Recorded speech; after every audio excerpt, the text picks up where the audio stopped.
오늘 만나게 돼서 반갑습니다. 오늘 제가 강연을 해드릴 부분은요, 학업 능력이 확 올라가는 자기주도 학습법이라고 주제를 정했습니다.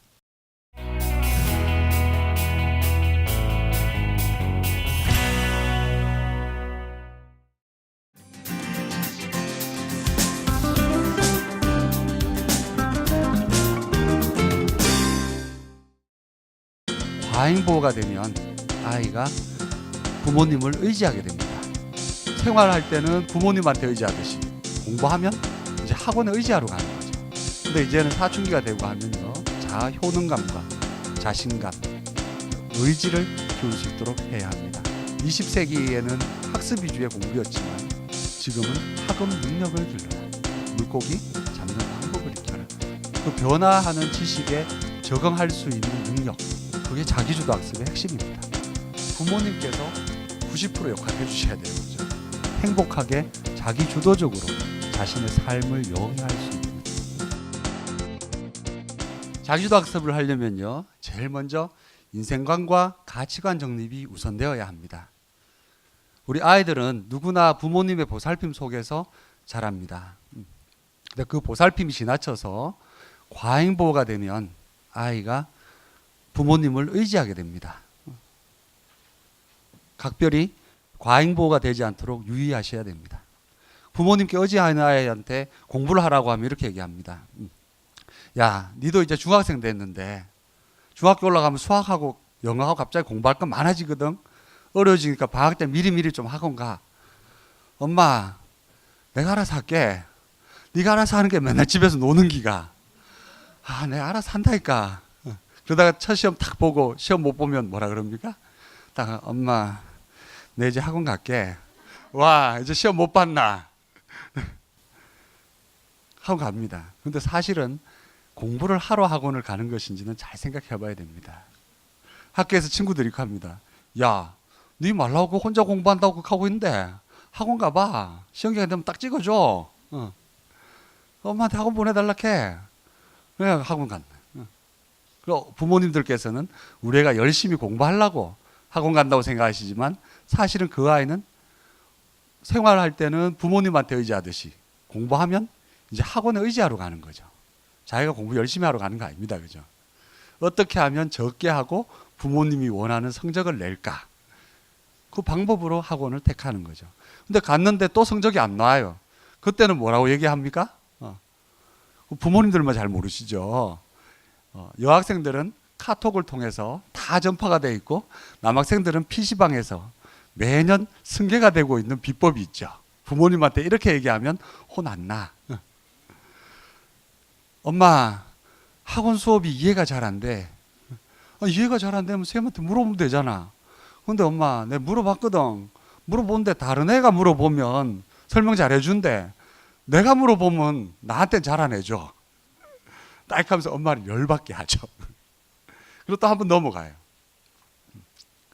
또 그 다음번에는 시험을 또 못 보면 그때는 핑계를 또 뭐라고 댑니까? 엄마, 친구 누구 있잖아. 걔는 저쪽 학원 갔는데 이번에 성적 많이 올랐대. 나도 그쪽으로 갈까봐. 딱 옮겨갑니다. 옮겨갔는데 또 성적이 또 안 나오면 그때 또 뭐라고 얘기합니까? 엄마, 학원이 내하고 안 맞는 것 같아. 가외시켜줘.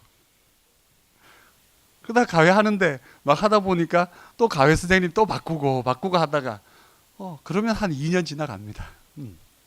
아마 중3 되신 부모님들은 아마 공감 많이 되실 겁니다. 그죠? 그럼 한 2년 지나갑니다. 근데 나중엔 무슨 소리를 하느냐? 엄마, 이 가외쌤 웃긴데. 왜? 수학 문제를 내보고 풀어보래. 계속 얘는 수학 문제 풀어주는 것만 봤지 자기가 해본 적은 없어요. 그래서 이 과잉보호를 해서 아이가 부모님께 의지하도록 그렇게 되게 되면 아이가 공부를 할 때도 똑같은 모습이 됩니다.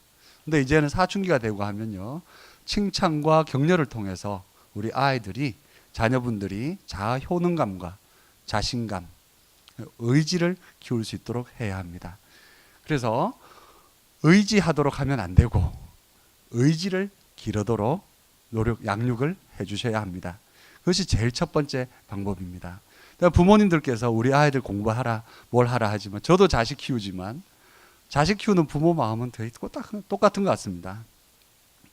우리 아이들이 나중에 자라서 우리보다 행복하게 더 잘 살았으면 좋겠습니다. 근데 우리 아이들은 그 부분들을 이해를 하도록, 그래서 먼저 삶에 대한 방향, 행복하게 살자. 행복하게 살려면 저는 지금도 이렇게 생각하고 살고 있습니다. 현재 내가 하고 있는 말과 행동과 생각이 10년, 20년, 30년 후에도 나의 행복을 키워주겠는가. 어린아이 때는 판단 능력이 아직까지 생기지 않아서 여기에 대한 판단을 잘 못합니다.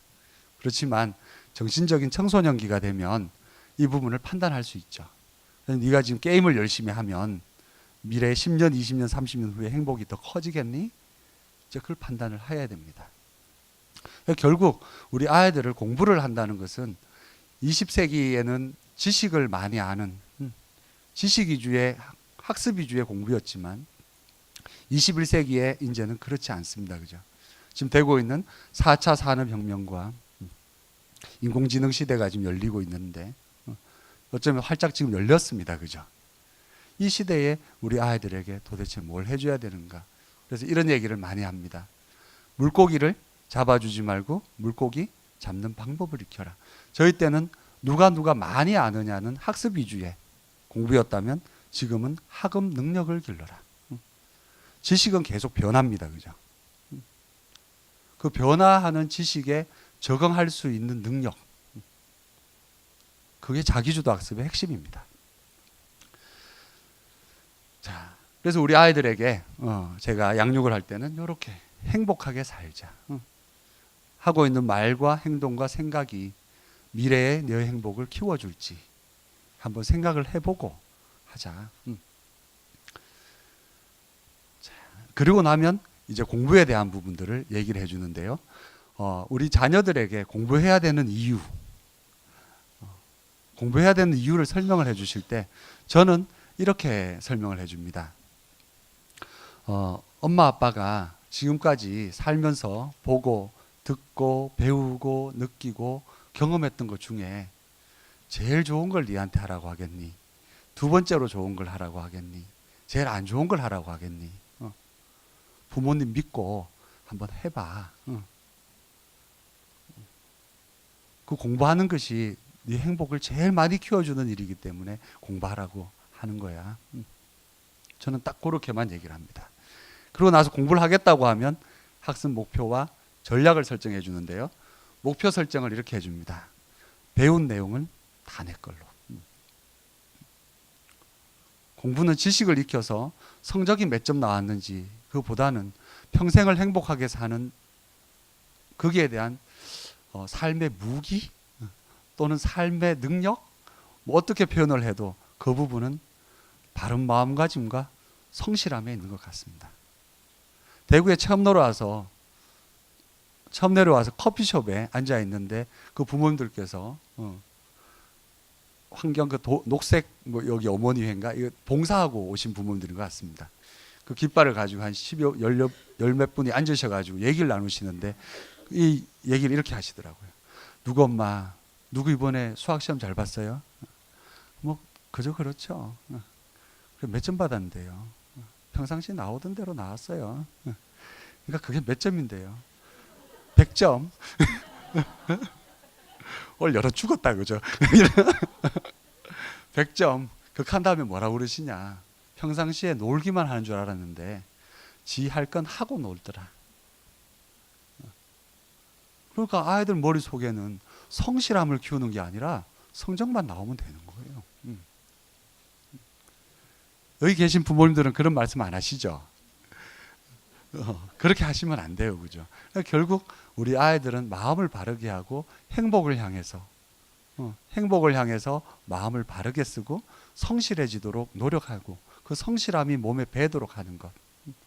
그것이 삶에 대한 가장 확실한 준비가 아니겠습니까? 그래서 저는 공부를 할 때도 몇 점 맞자 구체적으로 목표 설정을 해서 아이에게 동기부여를 하는 것도 괜찮지만 쟤는 고등학교 때 이렇게 생각했습니다. 배운 내용은 다 내 걸로 만들자. 이게 가능합니까? 혹시 중학교 지금 1년 동안 배웠던 내용이 머릿속에 다 남아있다. 우리 애는 머릿속에 1년 배운 게 다 남아있습니다. 학교에서 배웠던 게 다 있습니다. 혹시 그런 자녀분을 키우고 계신 분은 마치고 저한테 따로 오시면 제가 따로 영재 교육에 대해서 따로 알려드리겠습니다. 학교에서 배운 내용만 다 가지고 있으면 엄청납니다. 그죠? 근데 그 하는 과정을 통해서 성실함을 길러야 합니다. 그래서 전 학생들에게 다 배운 내용은 다 자기 걸로 만들려고 노력을 하자. 전략은 제가 이렇게 짜줍니다. 배우는 게 엄청 많은데 제일 첫 번째, 제가 아까 전에 그렇게 놀라운 결과를 낼 수 있었던 것은요, 우리 친구들은 그 당시에 EBS 강의를 듣고 학원 강의를 들어 다니고 가외도 하러 다녔습니다. 가외바로 다니는 학생도 상당히 많았습니다. 그런데 저는요, 시험 출제위원에게 직접 강의를 들었어요. 좋은 결과가 안 나올 수가 없었겠죠. 시험 출제위원 강의를 들으니까요. 두 번째는 이 강의를 한 번 지나고 나면 다시 못 들으니까 빠짐없이 필기했습니다.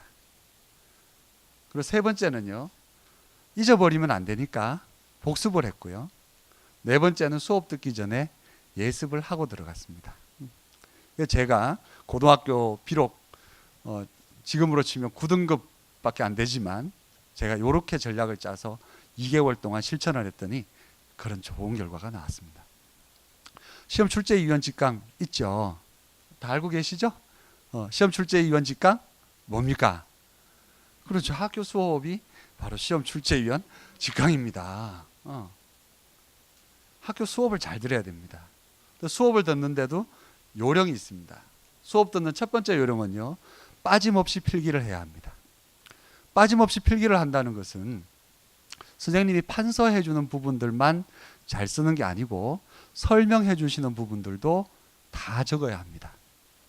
우리 아이들이 어려워하는 과목 중에 하나가 수학인데, 그 수학 과목에 대해서 어려워하는 이유가 필기를 할 때 선생님께서 피타고라스 정리에 의해서 요거 빗변의 제곱은 이렇게 되지, 그래서 여기는 x제곱은 2의 제곱 더하기 3 이렇게 써주면 학생들이 선생님 설명해 주시는 피타고라스 정리에 의하면 피타고라스 정리라고 써야 되는데 그걸 필기를 안 해놓으니까 식만 딱 보니까 이게 갑자기 하늘에서 이 식이 어디서 떨어졌는지 이해가 안 돼서 공부를 못하는 케이스가 제일 많았습니다.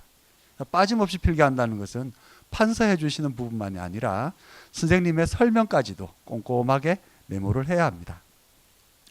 두 번째는요, 이해 안 되는 부분을 꼭 표시를 해둬야 됩니다. 이해 안 되는 부분, 중요하다고 하는 부분만 표시해 놓는 것이 아니라 자기가 설명을 듣거나 할 때 이해 안 되는 부분을 꼭 표시를 하는 습관을 들여야 합니다. 세 번째는요, 다 익히겠다는 마음가짐으로 수업을 들어야 합니다. 제가 여기 처음 낙향을 해서 여기 학생들을 지도할 때 고등학교 1학년 학생들 3명이 왔었습니다. 여자애 셋이 와서 뭐라고 그러냐면, 선생님 사회 과목은 외울 게 너무 많아가지고요, 수업 시간에 다 익히기가 너무 힘들어요. 그래? 그럼 그 수업 시간에 다 못 익히면은 시험 기간에 벼락치기 해야 되겠네? 예. 벼락치기 한 12시간 하나? 예. 시험 기간에 벼락치기 12시간 하면 사회만 해야 되는데. 님 몇 시간 한대 그러면? 한 6시간에서 8시간 정도 합니다. 아, 그래? 그러면 어느 정도 되는데? 한 8, 90% 정도는 해요. 야, 니 천재다, 야. 그거 다 잊어보고 혼자 독학해 갖고도 6시간, 8시간 해서 8, 90% 하면 사회 일주일에 몇 시간 들었는데? 2시간요. 그럼 6주만 해도 12시간 아이가. 근데 잊어버리고 혼자 책 보고 공부해도 6시간에서 8시간이면 그 정도 한다면서 학교 수업 시간이 12시간인데 어떻게 그 시간 안에 다 못 익힌단 말이냐. 그 이유는 바로 이 학생들이 이해가 되는지 안 되는지에 자꾸 포커스를 맞춰서 수업을 듣기 때문입니다. 선생님께서는 당연히 학생이 이해가 됐는지를 체크하셔야 되니까 이해됐니? 라고 물어보지만 학생의 본분은 이해하는 게 목적이 아닙니다. 그죠? 내 걸로 만드는 거죠. 아까 학습 목표는 내 걸로 만드는 데 있습니다. 수업 시간에 그 부분들을 다 익히겠다는 마음가짐으로 수업을 들어야만 수업 시간에 익힐 수가 있습니다. 특히 중학생들은 IQ가 한 100 정도만 넘었으면 학교 수업 시간 중에 수업을 하는 부분을 수업 시간 중에 거의 다 익힐 수가 있습니다. 학교 수업은 영재들을 위한 1%를 위한 교과서 내용을 적어 놓은 게 아닙니다. 그죠? 못하는 아이들을 위해서 해놓은 것도 아니고 평균적인 아이들을 위해서 해놓은 겁니다. 우리나라 IQ 평균이 100이니까 그죠? 100만 되면 익힐 수 있습니다. 근데 그 부분을 따로 하는 이유는 바로 수업 시간에는 새로운 걸 듣고 이해하는 걸로 자꾸 머물러 있다가 수업 끝나고 나서 공부를 따로 독학을 하기 때문에 학습 효율이 떨어지는 겁니다. 수업을 듣는 요령은 빠짐없이 필기하고 이해 안 되는 부분은 표시하는 습관을 들이고 다 익히겠다는 마음가짐으로 수업을 들으면 학습 효율이 올라갑니다. 자, 우리 애는 학습 능력이 조금 낮은 것 같아요. 근데 학습 능력은요, 이해력, 집중력, 기억력 이 세 가지를 합쳐서 학습 능력이라고 합니다. 많은 학생 부모님들께서 오셔가지고 상담을 하시면서 우리 아이는 집중력이 약한 것 같아요. 왜 그렇게 생각하십니까? 지그시 앉아서 책을 보지를 못해요. 아, 그렇습니까? 어떤 일이 벌어지는지는 뭐 금방 알고 있죠. 애한테 이럽니다. 야, TV만 보지 말고 들어가 공부 좀 해라. 좀 한 10분, 15분 있다가 슬슬 나옵니다. 와 나오는데 물 마시고 들어가서 빨리 공부해. 또 좀 한 10분쯤 있다 또 나옵니다. 또 와. 화장실. 그래서 우리 애가 산만하대요. 그거는 집중력이 낮은 거하고 산만한 거하고는 별로 관계가 없어 보입니다. 이 아이가 공부하고자 하는 마음이 없는 것이죠. 그죠? 공부하고자 하는 마음이 없는데 우리 아이는 공부를 하려고 하는데도 집중이 잘 안 돼요. 그런 아이들은 어떠냐면요. 그런 아이들은 체크를 해보면 집중력이 낮고 산만한 게 아니고 낱말에 대한 이해를 잘 못합니다. 이해가 잘 안 되니까 책을 읽으면서 집중이 잘 안 되죠. 만일에 저한테 히라보로 된 책을 준 다음에 1시간 동안 앉아서 집중하라 그러면 그게 집중이 되겠습니까? 그럼 제가 산만한 아이입니까? 제 배가 산만하긴 하지만 제가 집중에 따라서 산만하지는 않습니다. 근데 이해가 되고 집중이 되고 나면 나중에 이제 기억에 대한 부분이 결국 머릿속에 내 걸로 남아야 되는데, 그죠? 오늘 이 기억에 대한 비밀을 제가 알려드리겠습니다. 지금 제가 아라비아 숫자를 불러드리면 아라비아 숫자를 최대한 많이 머릿속에 한번 기억을 해보시기 바랍니다. 이 30초간의 체험으로 우리의 공부법을 어떻게 됐기 때문에 학습 효율이 잊혀지고 어떻게 됐기 때문에 얘가 시험 끝나고 나면 꼭 생각이 나고 시험 보기 전에는 잘하다가 시험 볼 때 되면 본선에만 가면 잘 못하고 실력 발 모든 것에 거기에 대한 이유가 한 번에 다 있습니다. 제가 아라비아 숫자를 불러드리면 머릿속으로 최대한 많이 기억을 하십시오. 이건 필기하지 마시고 머릿속으로 기억. 시작합니다. 3, 5, 7, 9. 벌써 웃으시면 안 되는데. 다시 3, 5, 7, 9, 4, 8, 3, 1, 7, 6, 1, 5, 9, 2, 7, 3, 8. 혹시 다 기억하고 계신 분 계십니까? 제일 앞에가 뭐였습니까? 3, 그 다음 5, 7, 9, 4, 8, 3. 오, 엄청 많이 외우시네요. 저는 그냥 불러만 드렸지 저는 안 외웁니다. 근데 근데 지금 여기에 포인트는요, 얼마나 많이 몇 개를 외웠느냐가 포인트가 아니고요. 그걸 막 기억을 하고 계시다 보면 갑자기 숫자 하나가 더 들어오면 앞에 숫자 외웠던 분명히 기억했던 부분인데 이게 갑자기 싹 없어지던 거. 그게 가장 중요한 체험 포인트입니다. 그러니까 우리가 친숙한 아라비아 숫자도 그전에는 분명히 아이들이 기억하고 있는 건 맞아요. 그죠? 기억하고 있는 건 분명 맞습니다. 근데 하나가 들어오면 그게 안 들어오는 게 아니라 기억해 놨던 것들이 한 번에 사라지는 상태가 되는데 그 상태가 되면 빨리 넘어가서 복습을 다시 하는 것이 답입니다. 근데 그런 상태가 딱 되는 걸 저희가 멘붕 상태가 왔다고 하죠. 그럼 그게 머릿속에서 싹 지워지고 난 다음에는 숫자를 부르면 그 다음 숫자가 바로 기억이 되지를 않습니다. 그죠? 머리에 기억이 안 돼요. 근데 우리 애들한테 벼락치기를 싹 시켜버리면 한 50분 동안 차례대로 복습 한 번 안 하고 계속 듣고 있으면 그게 기억하는 게 이상한 겁니다. 그죠? 잊어버리게 되죠. 첫 번째 체인 포인트는 바로 분명히 기억하고 있던 것이라도 복습을 꼭 하고 그 다음에 또 새로운 것을 익혀나가야만 앞에 걸 한 번에 잊어버리는 그런 불상사가 안 생긴다는 게 첫 번째 포인트입니다. 두 번째 체험 포인트는요, 앞에 3, 5, 7, 9는 다 기억을 잘하고 계시죠. 왜 그렇습니까? 규칙을 알고 있으니까. 그죠? 그 규칙을 모르는 사람한테는 그것도 똑같이 기억하기가 어려울 겁니다. 근데 규칙을 알고 있기 때문에 명확하게 알고 있는 것, 그 뒤에 온 것은 연관관계가 없어도 기억이 정확하고 오래 갑니다. 3, 5, 7, 9 다음에 뭐였습니까?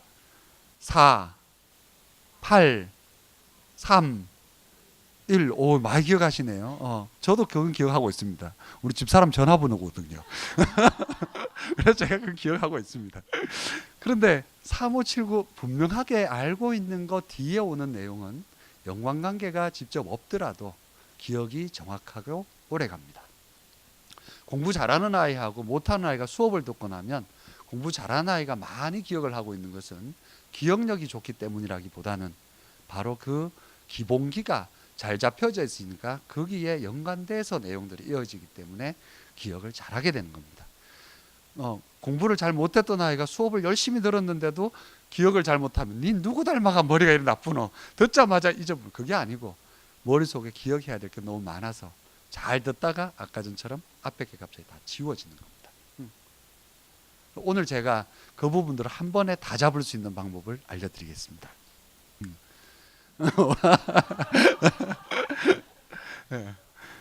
그래서 바른 학습 습관이라고 하는 부분은 학습 효율을 극대화시키기 위한 것인데요. 예습과 수업과 복습. 매번 듣던 말씀이시죠. 근대 교육이 생기고 200여 년이 지났지만 아직도 이 학습 시스템보다 더 나은 시스템을 발견하지 못하고 있습니다. 예습하고 수업하고 복습하고. 근데 이걸 지금 어떻게 하면 공부를 못하게 되느냐. 예습을 선행학습으로 바꾸고 학교 수업은 당연히 의무적으로 들어야 되고 복습도 인강하고 학원 강의로 바꾸고 시험 보기 전에 파이널 강의 한 번 더 당기고 이렇게 전부 다 강의로 맞춰버리니까 아이들이 익힐 시간이 없는 겁니다. 이 예습과 수업과 복습 이 시스템으로 그대로 하는 것이 가장 학습 효율을 높일 수 있습니다. 예습은요, 제목과 낱말을 익히고 들어갑니다. 제목과 낱말. 그 제목 이제 왜 익히는지 금방 이해되시죠? 학교 수업 들 때 3, 5, 7, 9하고 똑같은 겁니다. 근데 제목을 익히고 있으면 연관관계도 있어서 학교 수업에 기억을 하기가 훨씬 더 수월해지죠. 낱말도 익히고 들어갑니다. 모르는 낱말. 아이들이 수업에 집중이 떨어지는 이유 중에 가장 큰 이유는 바로 낱말이 이해가 안 되기 때문이죠. 영어를 잘 못하겠어요. 그러면 영어 수업이 이해가 안 돼요 하면 사실은 영어 수업 시간에는 거기 새로 나온 낱말을 한번 설명해 주고 나면 단어 한번 설명해 주고 나면 안다고 생각을 하고 수업을 진행을 시키는데 사실은 그 부분이 한 번 듣고 다 외울 사람이 어디 있습니까? 그죠? 그리고 뒤로 가면 수업이 자꾸 그래서 앞에 한 10분은 듣다가 뒤에 가면 엎드려 자는 거죠. 낱말은 익히고 들어갑니다. 수업을 들을 때는 열심히 필기하고 이해 안 되는 부분 표시하고 다 익히겠다는 마음가짐으로 수업을 듣고요. 복습은 이해된 부분부터 합니다. 복습은 반드시 이해된 부분부터 하고 처음부터 복습을 합니다. 이렇게 예습과 수업과 복습이 톱니바퀴처럼 잘 말문을 걸 때 바로 학습 효율이 극대화되게 됩니다. 제목을 숙지를 하면요. 숙지하는 요령은요. 로마 숫자로 되어 있는 대제목부터 중제목, 소제목 순서대로 외워야 됩니다. 로마 숫자로 되어 있는 대제목, 그다음 1, 2, 3, 그 밑에 중제목, 그다음 그 밑에 1괄호, 2괄호 이렇게 소제목, 그 밑에 1네모, 2네모 있으면 그렇게 순서대로 제목을 숙지를 해야 합니다. 이 제목을 숙지하면 우리가 학습에 대한 웬만한 설명문에 대한 건 흐름 파악이 다 되죠. 이게 지금 공부를 할 때 지엽적으로 공부를 하지 말고 체계적으로 학습이 이루어지도록 하라의 핵심입니다. 체계적인 학습은 제목만 외우면 됩니다. 제목. 근데 이 제목을 수업 듣기 전에, 학교 수업 듣기 전에 제목을 익히고 가는 것이 훨씬 더 학습 효율을 높일 수 있습니다. 두 번째는요. 낱말과 문장 단락을 하는데 공부를 시작을 하면서 학생들이 힘들어하고 하는 게 뭐냐 하면 보통 부모님들께서 문장에 대한 걸 먼저 시작을 해서 문장에서 핵심어를 찾는 것부터 시작을 합니다. 근데 거기서 시작이 되는 게 아니라 바로 낱말에 대한 개념 정립부터 시작이 돼야 합니다. 많이 들어보셨죠? 개념 정립부터 하고 그 다음에 공부를 해야 한다. 개념 정립을 어떻게 하는 것인지, 그래서 우리 아이들 공부를 할 때는 문장이나 그쪽보다는 낱말 쪽에 더 신경을 써야 합니다. 낱말을 알고 개념을 정립을 하고 나면 어휘력이 높아집니다. 어휘력이라고 하는 것은 그 낱말을 이해하는 것뿐만 아니라 그 낱말을 이용을 해서 내가 표현하고자 하는 바를 구사하는 능력까지를 어휘력이라고 합니다. 그 어휘력이 생기려면 낱말의 개념을 정립해야 됩니다. 낱말의 개념을 정립한다는 것은 주입식 암기 교육을 하는 것과는 좀 다릅니다. 제가 어떻게 낱말의 개념 정립을 하는지 안내를 해드리겠습니다. 자, 낱말을 익힐 때는요. 제일 먼저 책을 읽으면서 모르는 단어를 한 10개 정도 낱말을 체크합니다. 이때 부모님께서 꼭 체크하셔야 될 게 하나가 더 있는데요. 그게 뭐냐 하면 동그라미가 많다 적다가 그게 중요한 게 아니고 동그라미 치지 않은 낱말을 자녀에게 물어보십시오. 동그라미 치지 않은 것. 그럼 우리 아이가 책을 정확하게 읽고 있는지 대충 읽고 있는지, 즉 정독이 되는지 안 되는지 금방 판단할 수 있습니다.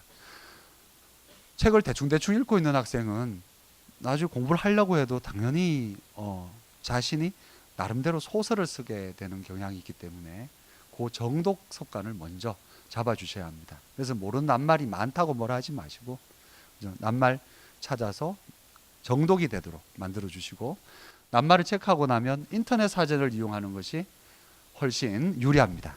인터넷 사전을 이용하는 방법도 안내를 해드리겠습니다. 개념을 정립을 하는데요. 용어풀이를 참고해서 개념을 익혀야 됩니다. 그러니까 사전을 찾으면 사전에는 용어풀이가 있습니다. 자, 여기 선풍기를 예로 들었는데요. 선풍기를 사전을 찾으면 이렇게 나옵니다. 전기의 힘으로 모터를 돌리고 모터에 연결되어 있는 프로펠러가 회전하면서 바람을 일으키도록 만든 장치. 제가 이거 외우는데 상당히 힘들었습니다. 근데 학생들이 그걸 외우라 그러면 책에 그렇게 되어 있으니까 이렇게 외웁니다. 선풍기, 전기의 힘으로 모터를 돌려서 모터에 연결되어 있는 프로펠러를 회전시키면서 잠깐만, 전기의 힘으로. 이걸 주입식 암기 교육이라고 합니다. 이걸 개념을 정립을 한다는 것은요, 이렇게 하는 겁니다. 부채, 선, 바람풍, 기계기. 선풍기는 부채처럼 바람 일으키는 기계구나. 그럼 이 기계에 이 바람 일으키는 역할을 하는 이 부채 역할을 하고 있는 것을 프로펠러라고 하는구나. 그럼 쓰면서 이제 프로펠러 이렇게 쓰면서 외우게 되죠. 그러고 나면 이 프로펠러는 모터에 의해서 도나 보다. 이 모터는 전기의 힘으로 도나 보다. 이제 이렇게 밑으로 내려가면 나중에 얘기를 하라 그러면 전기의 힘으로 모터가 돌려서 모터의 프로펠러가 바람이 이렇게 돌아가지만 그죠. 실제로 익힐 때는 프로펠러, 모터, 전기 이렇게 되다가 전기의 힘으로 모터가 어떻게 돌아가지? 이렇게 되면 이제 영재가 되는 겁니다. 그걸 우리가 지적 호기심이라고 얘기를 하죠. 그래서 그건 일반 학교에서는 거기까지 설명을 하려면 초등학교 때 엄마 이 선풍기 전기가 어떻게 돌아가지? 신기하네. 막 이렇게 하면 크면 알게 돼. 근데 크면 알게 되는 거 맞습니다. 그죠? 고등학교 2학년 물리 2에 가면 나옵니다. 그죠? 근데 그 어릴 때 그걸 할 때 이게 어떻게 돌아간다고 가르쳐 주는 것. 그게 이제 영재 교육이 되는 거죠. 그래서 이렇게 바람을 부채처럼 바람 일으키는 기계 이렇게 개념을 익히는데 우리 학습 용어들 중에는 한자가 너무 많습니다. 그죠? 근데 지금 다 눈빛 보니까 걱정되시는 눈빛인데 한자를 위에다 하노. 한자를 몰라도 하는 방법이 있습니다. 자, 제가 네이버에 가서 검색 사전 검색을 지금 쳤습니다. 검색 다 하실 수 있죠. 하나 팁을 드리자면 아까 찾은 10개 단어 정도를 한 칸씩 띄워서 쓰면요. 여러 단어를 한 번에 다 검색할 수 있습니다. 지금 제가 저기에 도시 띄우고 재생 이렇게 쳤습니다. 그죠? 그럼 단어가 한 번에 저렇게 도시, 재생 이렇게 한 번에 검색이 돼서 검색하는 걸 조금 더 효율적으로 할 수 있습니다. 도시를 다시 클릭을 하면요. 도시를 지금 제가 확대를 시켜서 다시 클릭을 해서 창을 열면 이렇게 나오는데요. 여기에 보면 스피커 표시가 있는 것은 클릭을 하면 도시 이렇게 읽어줍니다. 저 옆에 순환 표시가 되어 있는 걸 클릭을 하면 저렇게 정지 버튼과 속도 이렇게 글씨가 나오고요. 저 속도를 클릭을 하면 반복 속도 지금 간격 없음 나옵니다. 0에 갖다 져 있는데 저걸 클릭을 해가지고 1로 옮기면 좀 속도가 달라집니다. 0에 돼 있으면 도시, 도시, 도시, 도시 이렇게 읽어주고요. 1에 갖다 놓으면 도시, 도시, 도시 이렇게 읽어줍니다. 저를 2에다 갖다 놓으면 도시, 도시 이렇게 읽어줍니다. 그럼 이제 영어 단어 발음 뭐 쉽게 익힐 수 있죠. 근데 자녀분들에게 영어 발음은 좋은데 우리말 발음이 안 돼서 저도 지금 촬영하자 그러면 이 사투리 때문에 어제 EBS 그 시범 촬영하러 지난주에 갔었는데 감독님이 말 한마디만 좀 하면 컷 한마디만 하면 컷 슬며시죠. 설며시가 아니고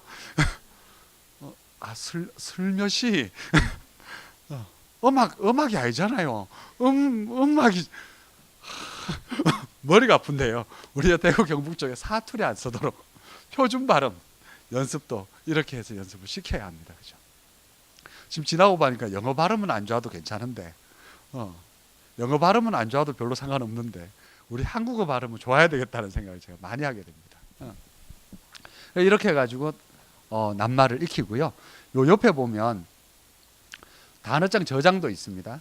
근데 지금 여기 있는 한자에 대한 부분들이 요 도시 옆에 보면 한자가 지금 보입니다. 그죠?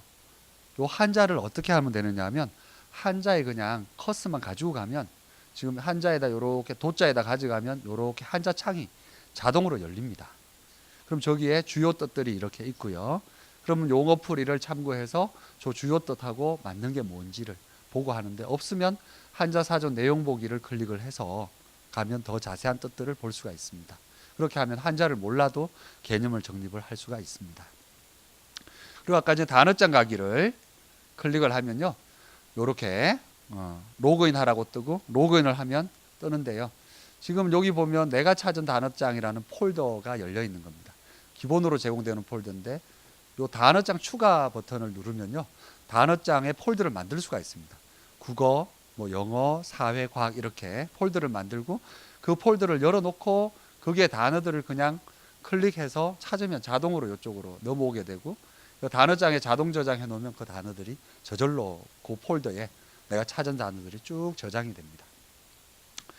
그렇게 하고 나서 내 단어장 가기를 클릭을 하면요. 이쪽에 있는 내 단어장 가기를 클릭을 해서 들어가면 내 단어장이 이렇게 나옵니다. 그리고 여기에 아이콘이 2개가 나오는데 퀴즈 풀기하고 학습 정보가 있습니다.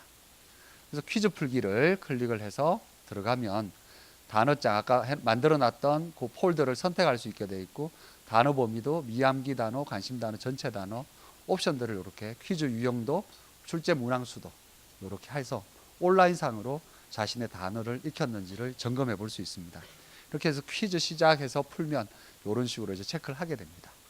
체크를 다 하고 나면 학습 정보에 여기에 이렇게 뜨죠. 여기 보면 내가 찾은 단어 90개 중에 암기율 몇 프로 이렇게 뜹니다. 그죠?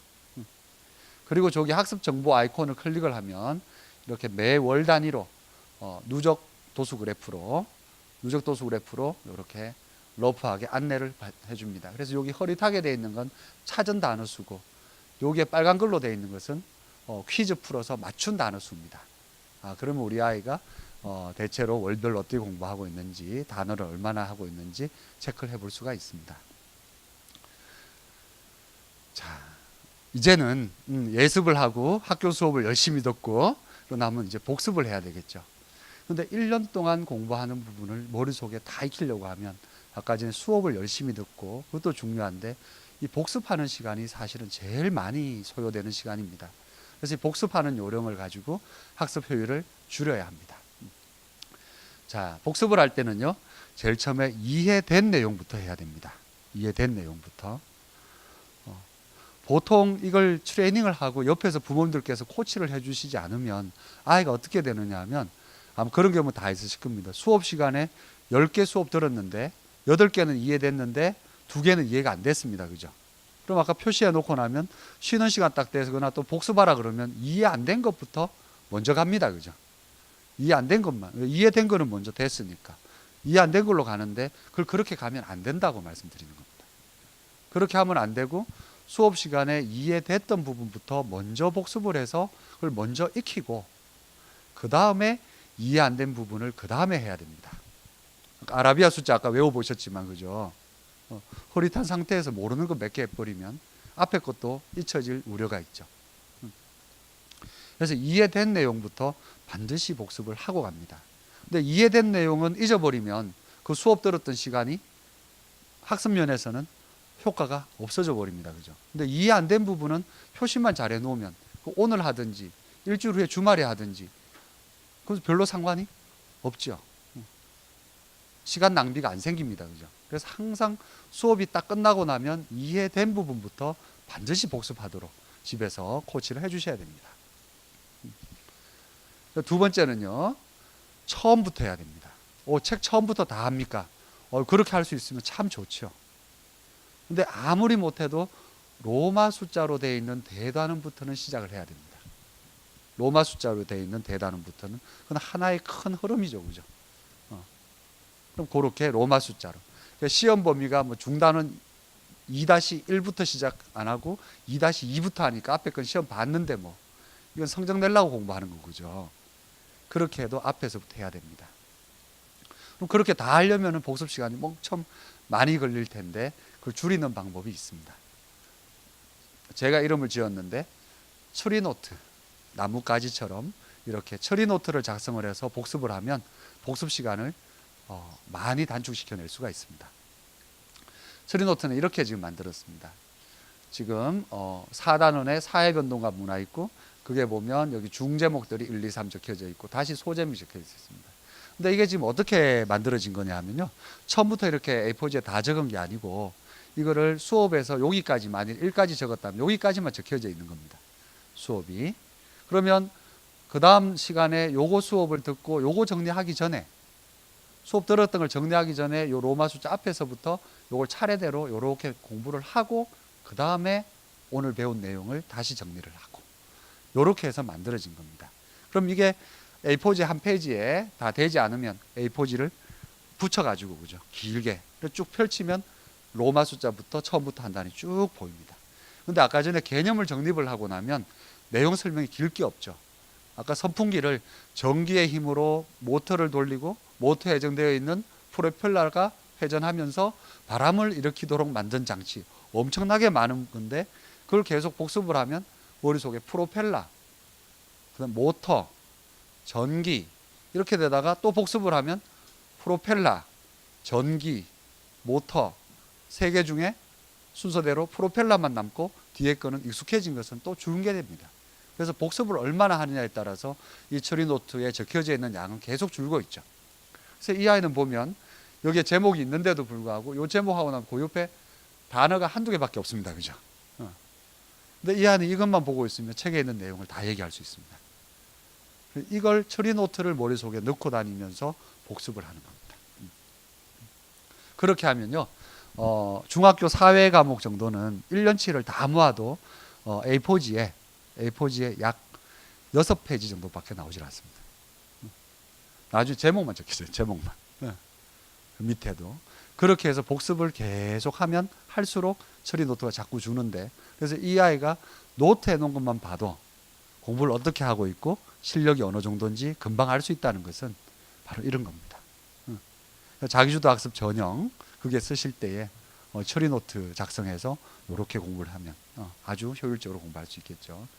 오른쪽에 적어놓은 요 단어들은 뭐냐면 이 학생이 지금 한자로 잘 모르는 부분들을 자신이 적어놓은 겁니다. 단어를 옆에 이렇게 처리 노트를 정리를 해서 앞으로 하고, 이쪽에 있는 거는 여기 적어놓은 건 뭐냐면 요 내용 흐름하고는 상관없이 별도로 보충 자료들을 자신이 정리해서 또 여기다가 적어놓은 겁니다. 자, 다시 한번 바른 학습 습관은 어떻게 된다고요? 예습, 수업, 복습. 그렇죠. 예습은 제목과 낱말, 수업은 필기, 이해 안 되는 거 표시, 다 익히겠다는 마음가짐으로 꼭 수업에 임하라. 복습은 이해된 부분부터 반드시 해야 한다. 이해된 부분부터. 그러니까 수업 딱 끝나자마자 이해된 부분부터 바로 복습을 먼저 해야 됩니다. 그리고 처음부터 다시 복습을 합니다. 처음부터 이렇게 예습, 수업, 복습 이렇게 되도록 코치를 해주셔야 됩니다. 그래서 자기주도 학습은 부모님께서 90% 역할을 해주셔야 돼요. 그죠? 선생님께서 해주실 수 있는 게 아니죠. 학교 선생님들께서. 그래서 부모님들께서 아시고 우리 아이가 이렇게 되도록 만들어 주셔야 됩니다. 자, 근데 이거 하실 때 주의하셔야 될, 부모님께서 주의하셔야 될 세 가지가 있습니다. 첫 번째는요, 예습이 지나쳐서 절대 선행학습이 되면 안 됩니다. 그러면 학생의 학습 효율이 낮아질 뿐만 아니라 마음가짐도 해이해지고 수업 태도도 나빠집니다. 그죠? 두 번째 주의하셔야 될 것은 EBS나 인강, 학원, 가외는 필요에 따라 공부를 하는데 도움이 따라 적절히 활용해야 되죠.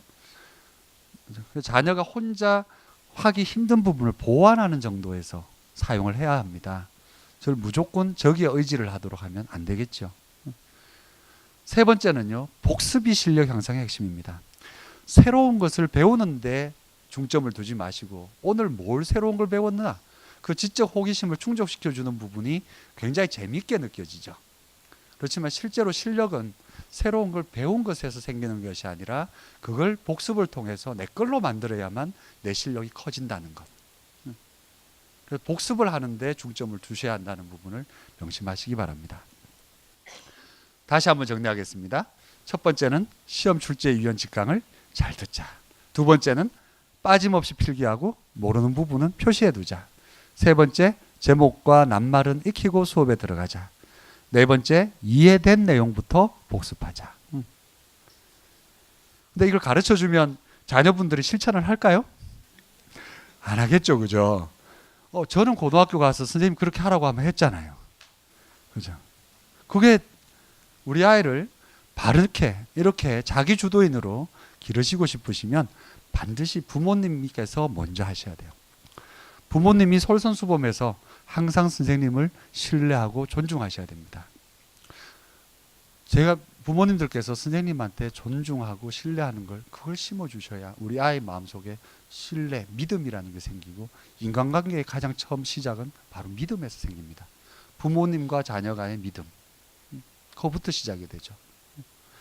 우리 고사성어에 역자교지라는 고사성어가 있습니다. 무슨 뜻이냐면 자식을 바꾸어서 가르친다라는 뜻인데요.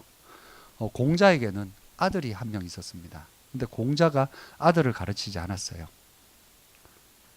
어느 날 그 맹자의 제자가 맹자에게 이렇게 묻습니다. 스승님, 왜 공자님은 하나뿐인 아들을 가르치시지 않으십니까? 맹자가 이렇게 답을 합니다. 가르친다는 것은 바르게 행하라고 하는 것인데 바르게 행하지 않으면 자연히 노여움이 생기게 마련이다. 부자간에 노여움이 생겨서 정리가 멀어지게 된다면 그것보다 더 불행한 일이 어디 있겠느냐. 그래서 군자는 자신의 자식을 가르치지 않는다. 어머님들께서 하시는 건 괜찮습니다. 어머니의 마음과 아버지의 마음 좀 달라요. 그죠? 사랑으로 대해서 아이들을 훈육하셔야 됩니다. 그래서 부모님께서 이렇게 솔선수범하고 아이들의 걸 하시면 이제는 청소년기가 되면 선생님이 있습니다. 그죠? 부모님께서 이렇게 해주셔야 선생님이 선생님 역할을 할 수가 있죠. 그래서 선생님은 항상 아이가 부모님 은혜에 감사하고 효도하도록 가르치셔야 합니다. 이 두 부모님과 선생님 역할이 조화를 잘 이루어간다면 아이는 자연스럽게 자기주도인으로 자라게 됩니다. 우리 부모님께서 자녀에게 할 수 있는 가장 큰 가르침은요, 바로 행복한 가정을 꾸리시는 겁니다. 저는 부모님들께 감히 이렇게 말씀드리고 싶습니다. 특히 여기 많은 어머님들께서 자녀를 위해서 나를 희생하는 것을 먼저 하지 마십시오. 현재 내가 하고 있는 말과 행동과 생각이 10년, 20년, 30년 후에 내 자식의 행복을 키워주겠는가 생각하지 마시고 부모님부터 먼저 행복해 주십시오. 가정은 항상 부부가 우선이죠. 이거 행복한 가정에서 자란 아이는 당연히 공부를 잘하게 됩니다. 바로 자기주도 학습은 학습법에 포커스가 있지 않습니다. 행복하게 자기주도적으로 자신의 삶을 영위할 수 있는 21세기의 핵심 역량을 우리가 보통 인성과 이런 거는 21세기가 아니라 인간으로서 당연히 가져야 할 품성이고, 그죠? 성실함과 이런 것은 당연한 것이고 21세기의 역량을 포시, 4가지 C로 표현을 합니다. 첫 번째가 커뮤니케이션입니다. 그죠? 바로 앞전에 들으셨던 내용이 21세기의 가장 중요한 능력입니다. 커뮤니케이션. 두 번째가 코래보레이션, 협업하는 겁니다. 나 혼자 공부를 하는 것이 아니라 친구들 같이 어울려서 협업할 수 있는 능력이 두 번째 능력입니다. 세 번째, 크리티컬 싱킹, 비판적 사고. 이거 어떻게 되는 것인지. 근데 그 비판력을 가지려고 하면 기준이 항상 있어야 되는데 저는 그 기준을 행복에 두고 기준을 맞춰가고요. 네 번째는 크리에이티비티, 창의성입니다. 그 4가지. 오늘 강연 중에 커뮤니케이션에 대한 부분을 들으셨죠. 소통이 먼저. 제가 마지막에 역자교지, 부모님께서 자식을 가르치시면서 그렇게 행하지 않는다고, 행하지 않는다, 노여워하지 마세요. 스트레스 받지 마세요. 그거 다 행하면 10대 때 부모님께서 해주시는 말씀을 다 행하면 그 아이가 아이입니까? 어른입니까? 성인입니까? 그 아이는 성인의 반열에 올라가야 되는 거 아닙니까? 그죠? 그걸 노여워하지 마십시오. 대신에 뭘 보여주시라고요? 행복한 가정을 이루도록 만들어 주시기 바랍니다. 감사합니다. 앞으로도 행복한 가정 되시기 바랍니다.